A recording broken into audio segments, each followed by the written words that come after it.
मित्रों नमस्कार। डीबी मराठे सर के चैनल पर आपका स्वागत है। मित्रों, हम देखते हैं कि देश दुनिया में हर युग में, हर शतक में, हर दशक में बहुत सारे उपद्रव होते हैं। क्यों होते हैं ये उपद्रव? क्या करे आम आदमी और युवा? क्या यही आगे भी चलता रहेगा? समझते हैं इस विषय को। दुनिया में उपद्रव, अशांति, हिंसा, युद्ध, दंगे, अपराध और संघर्ष एक ही कारण से नहीं होते, बल्कि कई कारण मिलकर उन्हें जन्म देते हैं। मुख्य कारण है: 1. लोभ, लालच, धन, सत्ता और संसाधनों को अधिक पाने की इच्छा। 2. अहंकार, स्वयं को दूसरों से श्रेष्ठ मानना और अपनी बात मनवाने की जिद। 3. क्रोध और द्वेष, बदले की भावना और नफरत। अज्ञान, सही गलत का विवेक न होना। 4. अज्ञान, सही गलत का विवेक न होना। 5. भय और असुरक्षा, अपने अस्तित्व, धर्म, जाति या हितों के लिए डर। 6. अन्याय और असमानता, जब लोगों को न्याय नहीं मिलता तो असंतोष बढ़ता है। 7. कट्टरता, अपनी विचारधारा को ही अंतिम सत्य मानना और दूसरों को स्वीकार न करना। 8.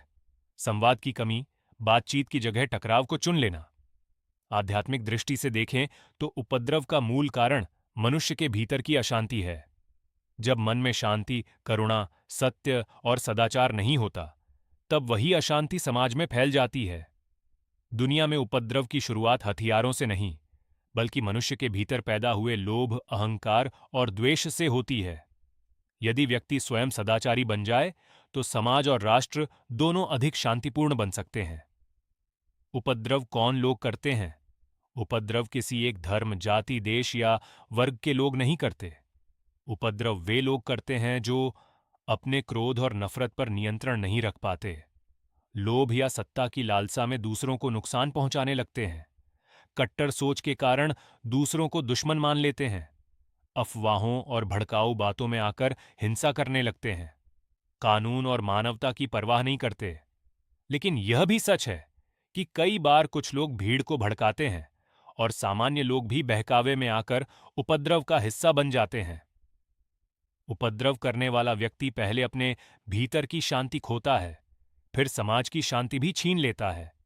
सच्चा सदाचारी व्यक्ति कभी उपद्रव नहीं फैलाता, बल्कि शांति, संवाद और समाधान का मार्ग अपनाता है। उपद्रव को रोका जा सकता है, लेकिन यह हमेशा आसान नहीं होता। उपद्रव रोकने की जिम्मेदारी कई स्तरों पर होती है। सरकार और प्रशासन समय पर कानून व्यवस्था बनाए रखते हैं।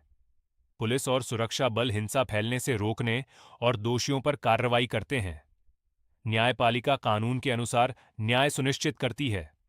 समाज और नागरिक अफवाहों से बचकर, शांति बनाए रखकर और कानून का पालन करके महत्वपूर्ण भूमिका निभाते हैं।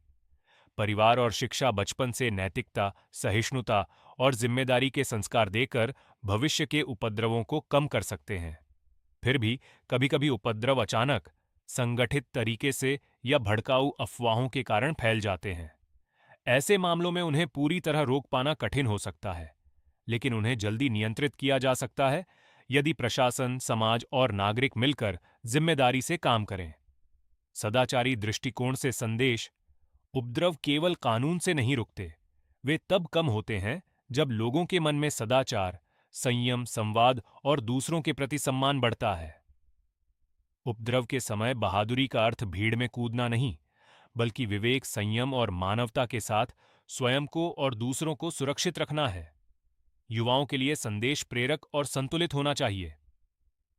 प्रिय युवाओं, आपकी ऊर्जा देश का भविष्य बना सकती है या बिगाड़ भी सकती है। इसीलिए अपनी शक्ति को उपद्रव, हिंसा और नफरत में नहीं, बल्कि ज्ञान, कौशल, सदाचार और राष्ट्र निर्माण में लगाइए।